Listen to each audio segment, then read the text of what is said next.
semuanya, Assalamualaikum warahmatullahi wabarakatuh. Ketemu lagi dengan saya Zulhanifah Nurhusya dengan NIM 093 dari AKTA 19. Kali ini saya akan menyampaikan tentang pengguna dan pengembang sistem. Langsung saja kita simak.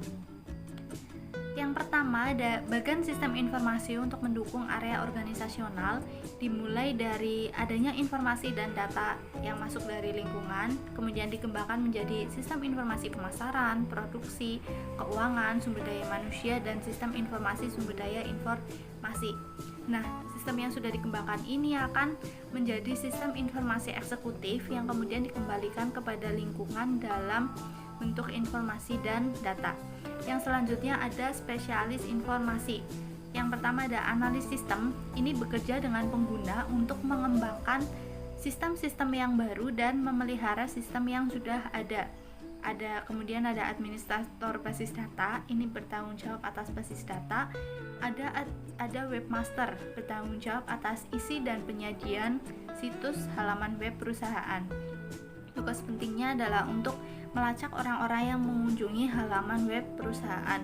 Kemudian ada spesialis jaringan, bekerja dengan pengguna dan analis sistem untuk membuat jaringan komunikasi data yang menyatukan sumber daya komputasi yang menyeluruh.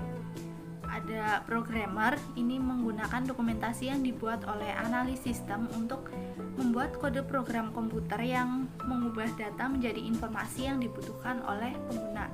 Yang terakhir ada operator, ini menjalankan peralatan komputasi secara skala besar.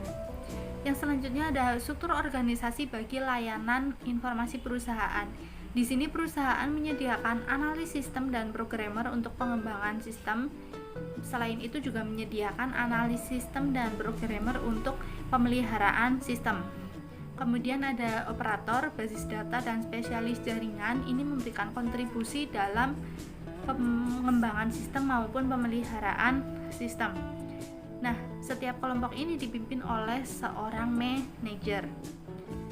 Kemudian ada struktur organisasi inovatif. Yang pertama ada model sekutu. Ini layanan informasi bekerja dengan area-area bisnis dalam menggunakan teknologi informasi guna menghasilkan inovasi bisnis. Kemudian yang kedua ada model platform.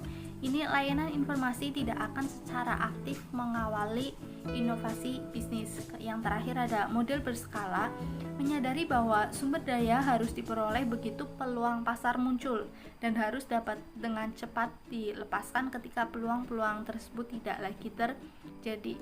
Yang selanjutnya ada model jaringan organisasi sistem informasi. Di sini ada jaringan penentuan visi yang memungkinkan CEO bekerja dengan manajemen puncak dalam perencanaan strategi sumber daya informasi. Kemudian ada jaringan inovasi, dipergunakan oleh CEO untuk berinteraksi dengan area-area bisnis sehingga aplikasi-aplikasi inovatif dapat dikembangkan. Yang terakhir ada jaringan pencarian sumber, ini digunakan untuk berinteraksi dengan para vendor untuk tujuan mendapatkan sumber daya informasi. Yang selanjutnya ada komputasi pengguna akhir. Ini merupakan pengembangan seluruh atau sebagian sistem informasi oleh pengguna. Komputasi ini timbul oleh 4 pengaruh utama. Yang pertama ada dampak pendidikan komputer, kemudian ada antrian layanan informasi karena murahnya peranti keras dan karena peranti lunak siap pakai. Nah, di sini dapat dilihat rantai komunikasi komputasi pengguna akhir. Ada spesialis informasi, pengguna, dan komputer. Dapat dilihat di bagiannya. Nah, yang selanjutnya ada keuntungan komputasi pengguna akhir. Di sini ada 2 keuntungan. Keuntungan yang pertama ada menyamakan kemampuan dan tantangan. Di sini spesialis sistem dapat lebih berkonsentrasi pada organisasi secara luas dan sistem-sistem yang rumit. Selain itu, spesialis sistem juga memiliki lebih banyak waktu untuk memelihara sistem yang sudah ada. Kemudian yang kedua ada mempersempit jarak komunikasi. Ketika pengguna mengembangkan aplikasi mereka sendiri, maka tidak akan terdapat jarak komunikasi karena tidak ada kebutuhan untuk berkomunikasi. Demikian pula ketika pengguna mengembangkan sebagian dari sistem mereka, jarak ini akan menyempit. Kemudian selain keuntungan ada risiko komputasi pengguna akhir. Yang pertama, sasaran sistem yang buruk. Kedua, sistem yang dirancang dan didokumentasikan dengan buruk. Kemudian penggunaan sumber daya informasi yang tidak efisien, hilangnya integritas data, keamanan dan kendali. Di sini yang selanjutnya ada pengetahuan pengembangan sistem.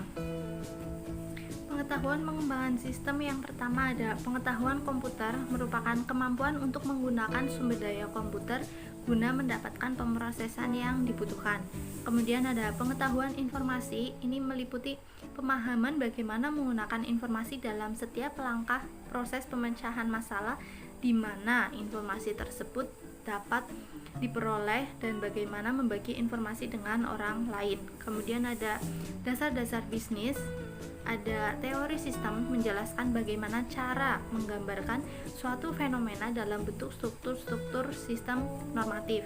Kemudian ada proses pengembangan sistem, ini terdiri atas langkah-langkah yang diambil untuk mengembangkan suatu sistem informasi. Dan yang terakhir ada pembuatan model sistem, terdiri atas berbagai cara untuk mendokumentasikan suatu sistem. Kemudian yang selanjutnya ada otomatisasi kantor. Ini meliputi seluruh sistem elektronik formal maupun informal yang terutama berhubungan dengan komunikasi informasi baik ke dan dari orang-orang di dalam maupun di luar perusahaan.